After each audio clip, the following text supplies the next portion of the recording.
네, 안녕하세요. 다문화와 미디어 커뮤니케이션 수업을 진행하도록 하겠습니다. 오늘은 문화 접변과 미디어의 이해에 대해서 한번 알아보도록 하겠습니다. 우리가 여러분들 문화 접변이란 것이 무엇인지 아시나요? 문화 접변은 이 서로 다른 두 문화가 체계적인 어떤 접촉으로 문화적인 요소가 전파되고 또 새로운 양식으로 변화되는 과정이나 그 결과를 말합니다. 네, 이러한 문화 접촉은 다양한 채널을 통해서 이루어지는데요. 여기 앞에 제시된 식민 통치나 어떤 전쟁, 이주, 선교 활동, 매스미디어를 통해서 통해서 이루어진다고 볼 수가 있어요. 그래서 이 문화 간의 상호작용으로 일어나는 문화 변동 또 서로 다른 문화 체계의 접촉으로 문화 요소가 전파되어 새로운 양식의 문화로 변화되는 과정, 그 결과들이 문화 진공 상태에서 형성되는 것이 아니라 일정한 역사적인 상황에 의해서 사회적 소산으로 나타내는데요. 이 두 문화가 접촉하여서 서로의 유사성이 증가해가는 어떤 변화 과정을 얘기할 수가 있습니다. 예를 들면 식민통치, 전쟁, 군사지배와 또 점령, 이주, 선교활동, 외교, 학술, 그리고 문화교류, 방문, 초청, 비즈니스, 여행, 매스미디어 등이 이러한 채널을 통해서 이루어지는데 이 문화 변동이 일어나는 상황에 따라서 자발적인 유형과 강제적인 유형으로 구별돼요. 자발적인 문화 접변은 군사적 정치적 지배관계에 있지 않은 두 문화가 상호 교류를 지속할 때 문화 요소들의 자유로운 차용과 수정이 일어나고요. 새로운 문화 요소들이 통합 과정을 거쳐서 현존하는 문화 체계 속으로 흡수되기도 합니다. 백인에게 정복되지 않는 나바오 인디언들을 이것의 성공적인 사례라고 볼 수가 있고요. 나바오족은 18세기 에스파냐 식민주의들과의 빈번하고 어떤 다양한 접촉을 통해서 의복과 금속 세공술 같은 에스파냐 문화 여러 요소들을 받아들여서 그들 고유한 문화 속에서 독자적인 방식으로 통합하였고요. 반면에 강제적인 문화 접변은 한 민족이 다른 민족을 군사적 정치적으로 지배할 때 일어나는 규제된 문화 변동입니다. 이 유형의 어떤 사례는 1820년대 하와이로 선교사들이 들어와서 원주민들에게 양복과 원피스를 누구에게나 맞는 넉넉한 크기로 만들어 입혀봤는데 이것이 오늘날 하와이의 무무라는 옷의 기원이 되었다고 해요. 하와이는 기후가 굉장히 덥고 사계절이 덥죠. 옷이 오히려 시원하게 해주는 것이 현재 세계적으로 유명한 옷이 되었다고 볼 수 있습니다. 이에 반대로 실패 사례는 남아메리카 아마존강 유역의 자파테크족에게 이곳에 처음 도착한 유럽인 신부들이 강제로 옷을 입힌 결과 기온이 높고 습기가 많은 이 지역의 기후 때문에 원주민들이 피부병에 걸리고 또 사회계층에서 나타나는 문신도 몸에 표시할 수가 없어서 가치관의 혼란과 사회 질서의 분란을 가져왔다는 어떤 사례가 있습니다. 이 밖에도 지중해 지역과 서부 유럽에 대한 로마의 정복, 북아메리카 인디언들에 대한 백인의 정복, 아프리카에 대한 유럽의 지배 등 수많은 정치적 팽창 과정에서 규제된 문화 변동의 특성을 찾아볼 수가 있습니다. 또 이러한 또 이민, 이주, 해외로 이민을 가는 것, 이러한 이민 현상은 많은 지역에서 사회의 인종적 구성을 변화시켰다고 볼 수가 있고요. 이러한 원인 때문에 문화 다원성을 심화시켰죠. 이러한 배경에서 문화 접변, 동화, 사회 통합, 편견, 인종주의에 대한 논의가 새롭게 주목받고 있습니다.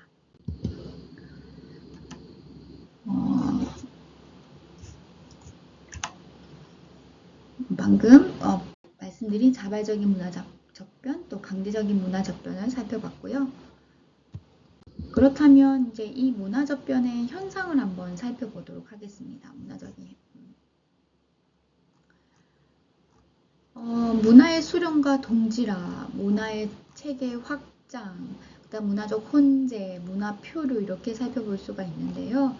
문화 접변으로의 문화의 수렴과 동질화가 발생합니다. 외부의 선진 문화와 현지 토착사회 문화 간의 문화적 접촉이 발생하면 대부분 토착사회 문화에서 변동이 일어나고 외부의 선진 문화 유입으로 토착사회 문화는 동화되거나 또 동질화되어서 점차 전통적 관습이나 가치 등의 문화적 변동이 발생하게 되는데요. 인류학자들은 방문자는 문화 접촉과 변동의 동인으로서 정복자, 지배자, 선교사와 같은 역할을 한다고 하였고요. 이질적인 두 문화가 접촉을 하면 수렴 과정을 거쳐서 서로 닮아간다. 여기서 접촉하는 사람 사이의 지위와 사회, 문화적 수준 등의 차이는 문화적 불균형적 수렴을 초래한다고 볼 수가 있습니다. 예를 들면 현지 주민이 방문자의 문화적 태도 가치에 적응하는 과정에서 전통 문화나 방문자의 문화에 희석되고 또 혼합될 수가 있고요. 현 지역이 정치적, 사회적으로 불안한 지역일수록 방문자 유입으로 인해서 쉽게 그 지역의 전통 문화 속으로 파급되어서 문화의 정체성이 약화되거나 수렴 과정을 통해서 동화되는, 동질화되는 어떤 현상을 말할 수가 있습니다. 문화 체계의 확장은 전통적인 문화 가치의 특성이 유지되는 사회에 외래 문화가 유입되면서 확장된 전체 체계를 형성한다고 볼 수가 있고요. 문화적인 혼재는 새로운 문화와 전통 문화 사이의 괴리를 심화시키는 문화적 부정 형성으로 기존 문화 질서가 와해될 때 이러한 문화적 혼재가 일어난다고 볼 수가 있습니다. 그렇다면 문화적 표류는요.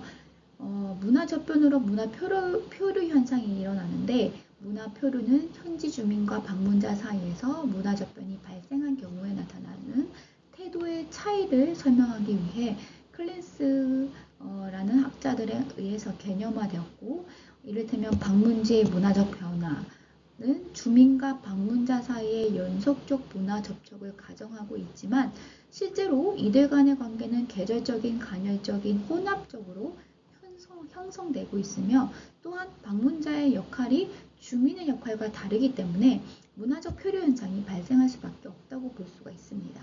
그래서 문화 접변에 따른 문화적 표류는 두 가지 형태, 곧 현시적인 행동 변화와 유전적인 행동 변화로 나타난다고 볼 수가 있습니다.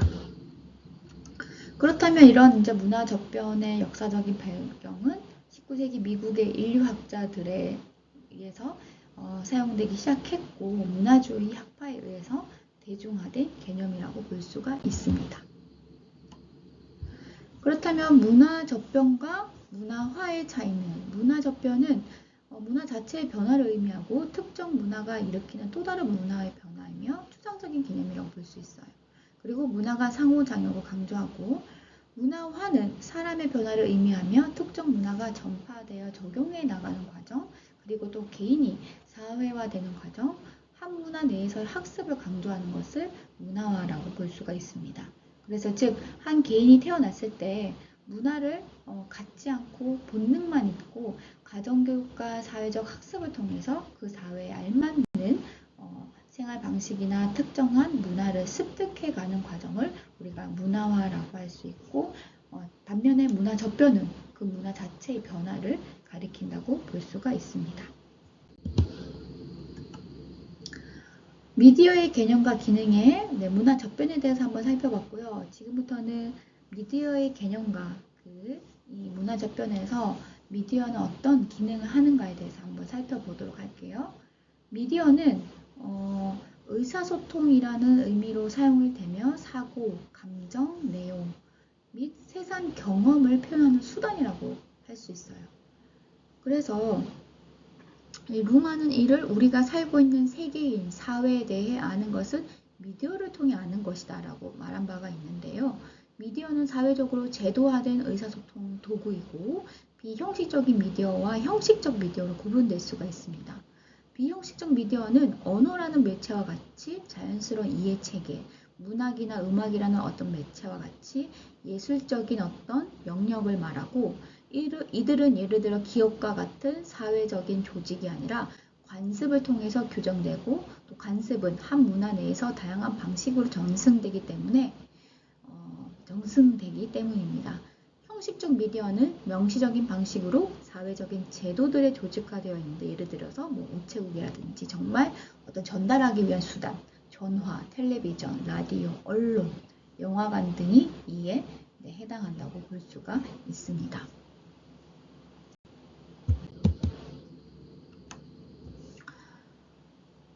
미디어의 분류입니다. 미디어는 우선 1차 미디어라고 볼 수 있는 것은 우리가 모든 차원의 언어, 비언어적인 표현 방식, 예를 들면 모방, 제스처, 몸짓 이런 것들이 사실 이제 1차 미디어에 해당되면서 춤과 연극도 사실 우리 미디어에 포함됩니다. 그래서 송신자와 수신자 사이에 기구가 없다는 점과 메시지의 생산, 전달, 소비를 위해서 인간의 감각으로 충분하다는 점이 특징이라고 볼 수 있습니다. 그래서 사실 여러분들 춤, 무용이라는 어떤 예술 장르를 아시죠? 그 춤과 무용은 언어가 없이 인간의 신체로 어떠한 안무자의 생각과 감정은 몸짓으로 표현하고 움직임으로 표현하지 않습니까? 그래서 우리가 이것 또한 1차 미디어라고 볼 수가 있고요. 2차 미디어는 내용의 생산을 위해서 기구의 투입이 필요하나 수용이나 수신을 위해서는 필요하지 않는 경우를 말합니다. 봉화, 경계석, 수기, 인쇄된 텍스트 등이 이에 해당을 하고요. 3차 미디어는 생산과 수용에서 기구의 투입을 필요로 합니다. 여기에는 영화, 여러분들이 가장 흔히 우리가 쉽게 접근할 수 있는 영화, 음악, 라디오, 텔레비전, 컴퓨터 등이 여기에 포함되고요. 기구 없이는 이 미디어들이 기능을 하지 못하죠. 그래서 미디어는 메시지다라는 말도 있습니다. 여러분은 미디어의 가장 핵심적인 이론가인 마샬 맥루언이 1964년에 출판된 그의 책 미디어의 이해에서 언급을 하였고 이 책의 중심 태제는 각 미디어의 내용은 다른 미디어라는 점입니다. 그래서 매스미디어는 기술적으로 생산되고 또 다량으로 유포되는 소통수단을 말하고 이 수단은 다양한 종류의 정보를 대규모 인간 집단에게 전달하는 데 이용이 됩니다. 독일의 한 학자는 매스 커뮤니케이션을 정보가 공공연하게 기술적인 전파수단을 통해 간접적으로 또 다수의 청중에게 일방적으로 제공되는 소통의 형식으로 정의하고 있고 이 경우에 미디어는 기술적인 전파 수단으로 이해되며 영어의 채널이라는 개념과 유사합니다. 자, 이러한 커뮤니케이션은 매체를 통해서 이루어지면서 한쪽에서 출발하고 또 소통 상대는 수용자일 뿐만 아니라 그에 대응하려면 다른 미디어를 사용해야 한다라고 의미하기도 합니다. 미디어와 문화의 관계에 대해서 한번 살펴보도록 하겠습니다. 커뮤니케이션으로서의 문화는 텍스트, 기호, 미디어를 사용을 하고요. 미디어는 문화에 대한 주체의 주제화의 주요 영역이나 그 자체가 문화의 일부라고 볼 수가 있습니다. 미디어는 설명과 비평으로 문화를 테마로 삼을 뿐만 아니라 그 자체가 문화를 생산하고 또 그게 문화인 것입니다. 그래서 미디어 문화에서는 미디어와 주체의 관계가 중심에 있으면 미디어는 사회의 위임을 미디어의 고유한 관심과 연결하여 전문적으로 형상화합니다. 그래서 미디어는 인간의 세계도 형성하고 또 국제적인 맥락에서 모든 나라에 미디어를 도입한다는 것은 문화적인 어떤 변형을 의미를 한다고 볼 수가 있습니다. 정치학이나 어떤 커뮤니케이션 학에서는 비교적 적게 다루어지는 특별한 관심으로부터 미디어의 어떤 관점이 어문화적인 관점이 갖는 문화나 미디어 주제를 결합하여 관련시키기도 하는데 인간의 인식이 시간과 공간의 형상 가능성, 또 미디어 생산물끼리의 관계, 미디어의 기능과 사회를 위한 인간의 모델화의 기능에 끼친 영향 등을 심오하게 이해하는 또 어떤 문제에 관한 것이라고 볼 수가 있습니다. 미디어의 역사적 발전에 대해서 한번 보도록 하겠습니다. 우선 문자 미디어, 그 단계로 책과 인쇄술, 그 다음에 신문의 시대, 텔레비전의 시대 이렇게 한번 살펴보도록 할 건데요. 우선 문자의 등장으로 인간과 인간의 관계는 급진적으로 변화하였습니다. 문자로 기록된 음성은 공간적 한계를 극복하고 먼 거리에 있는 사람에게까지 전달할 수 있게 되었죠. 그래서 우리가 편지를 쓰거나 이러한 부분들을 지금 우리가 이메일을 보내는 이것보다 더 옛날로 과거로 조금 생각하시면 좋을 것 같아요. 문자 미디어의 역사적인 것들을 살펴볼 수가 있죠. 자, 그렇게 해서 문자 미디어가 생겨났고 그런 다음에 그것들이 신문이라는 미디어가 또 부르주아 정치 질서를 촉발한 환경이라고 볼 수 있죠. 이 신문은 근대 사회를 상징하는 어떠한 미디어였습니다. 하버마스는 공론장이라는 개념을 통해서 신문이라는 미디어의 등장과 부르주아 민주주의 혁명, 죄송합니다. 이 신문의 시대 앞에 책과 인쇄술에 대해서 다시 한번 살펴보도록 할게요. 문자 미디어에서 그 다음에는 책과 인쇄술로 다시 이제 발전을 하죠. 근데 책과 인쇄술은 문자라는 미디어는 종이의 발명을 거쳐서 책이라는 미디어로 진화하게 되었습니다. 그래서 우리는 굉장히 다양한 책들을 우리는 마주하게 되죠. 그 책에서 여러 가지 어떤 지식과 다양한 삶의 양식을 얻기도 하고요. 해외의 어떤 문화를 세계의 다양한 어떤 문화를 책으로 우리는 또 습득을 하기도 합니다. 이렇게 인쇄술의 발명이 대량 생산의 단계로 진입하게 되었습니다. 세 번째는 신문의 시대입니다. 이 신문은 근대 사회를 상징하는 미디어고 하버마스가 공론장이라는 개념을 통해서 신문이라는 미디어의 등장과 부르주아 민주주의 혁명 사이에 밀접한 관계를 지적하였습니다. 신문이라는 또 텔레비전이라는 신문이라는 하버마스가 근대 사회를 형성시키는 힘이라고 파악했던 공론장인데 근대적 정치 질서로 나왔던 부르주아 혁명은 이 신문이라는 미디어의 등장과 밀접한 관련을 맺고 있습니다. 근대적 정치 변동은 신문이 생산되는 장소와 신문이 읽히는 장소, 또 즉 신문이라는 미디어가 확보하고 있는 생산 유통의 통로와 밀접한 관련을 맺고 형성되었는데요.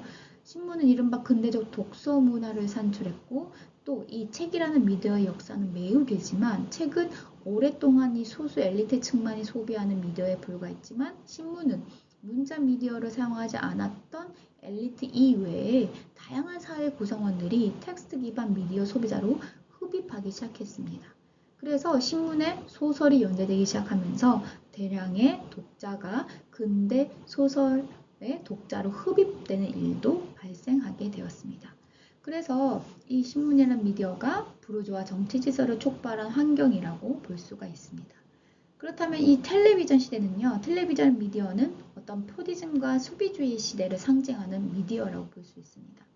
앞서 세 번째 신문의 시대는 신문은 문자로 구성되어 있는 텍스트 기반의 미디어이기 때문에 글을 읽을 수 있는 사람만이 참여할 수 있어요. 글을 읽지 못한 사람은 신문을 읽지 못합니다. 하지만 이 신문을 읽기 위해서는 텍스트를 읽을 수 있는 능력이 전제되어야 하지만 텔레비전은 글을 읽을 수 없는 어린아이부터 또 노인에 이르기까지 누구나 접근 가능한 대중적인 미디어라고 볼 수 있습니다. 이러한 속성 때문에 텔레비전의 시대에 접어들면서 인간의 문화활동이 전적으로 이 미디어에 의존하게 되고 그러한 일들이 발생하게 되죠. 그래서 텔레비전은 인간의 모든 영역에 막대한 영향을 미치며 또 텔레비전의 뉴스는 사람들의 정치 생활을 좌지우지하는 중요한 요소였고 또 굉장히 재미있는 오락 프로그램들까지 만들어지게 되어서 사람들이 어떤 문화 상품을 소비할지를 직간접적으로 결정하기도 했습니다.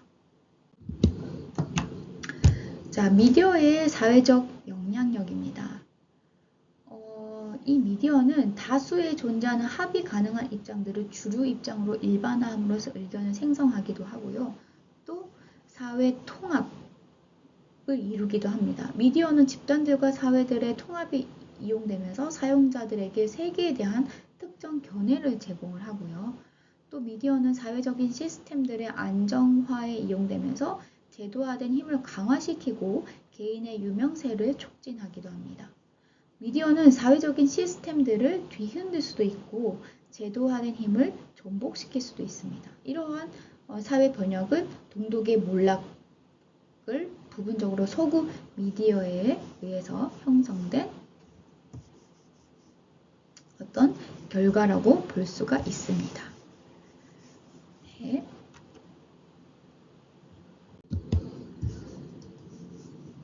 미디어와 지구촌입니다. 1960년대 캐나다 학자인 마셜 맥루어는 이 커뮤니케이션 기술이 사람들을 더 친밀하게 만들고 세상이 전자미디어에 의해 더 상호 서로 연결되는 방식을 설명하기 위해서 지구촌이라는 용어를 만들었는데요. 여러분들도 지구촌이라는 용어를 굉장히 많이 들어보셨을 거라고 생각이 듭니다. 그래서 우리가 지구촌, 지구촌에 함께 살고 있는 친구들, 우리가 뭐 어떤 문자 메시지라든지 어떤 뭐 책이라든지 신문이라든지 텔레비전에 의해서 우리는 이미 커뮤니케이션을 하고 있다는 거죠. 그래서 이 맥루언에 따르면 미디어 기술은 시간과 공간에 대한 인간의 지각을 변화시키고 또 사람들 사이의 사회적 관계를 재정의하며 일상생활을 변화시킨다고 할 수 있습니다. 그래서 미디어의 기술은 사람들 사이의 사회적이고 공간적 거리를 축소시켜 사회를 변화시키기 때문에 미디어 자체가 곧 메시지라고 볼 수 있습니다. 우리가 조금 간단한 걸 보면 우리가 지금 한국에서 유럽에 살고 있는 친구들과 뭐 영상통화나 그냥 뭐 간단한 어떤 줌 이런 미팅 어플에서도 소통할 수가 있죠. 이런 것들을 보면 우리는 공간적 거리를 축소시켜서 커뮤니케이션을 하고 있다고 합니다. 그 자체가 우리는 이 미디어 자체가 곧 메시지다라는 어떤 맥루안의 주장을 따를 수가 있습니다.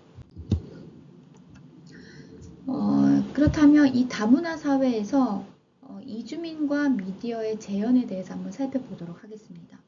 미디어는 인종주의, 민족주의 등 집단적 상상력과 정체성 및 공동체의 역동성에 영향을 주고 다문화 상황에서 포함과 참여, 또 배제와 주변화를 규정하는 인식의 틀을 제공하기도 했습니다. 또 이주민의 재현의 문제로 주류 미디어는 이주민을 문제화, 신비화, 탈맥락화의 틀로 예를 들어서 이주 노동자가 국가의 공식 담론이나 정책에서 배제되고 사회 통합의 걸림돌로 묘사되면서 민족주의 정서를 강화하기도 했습니다.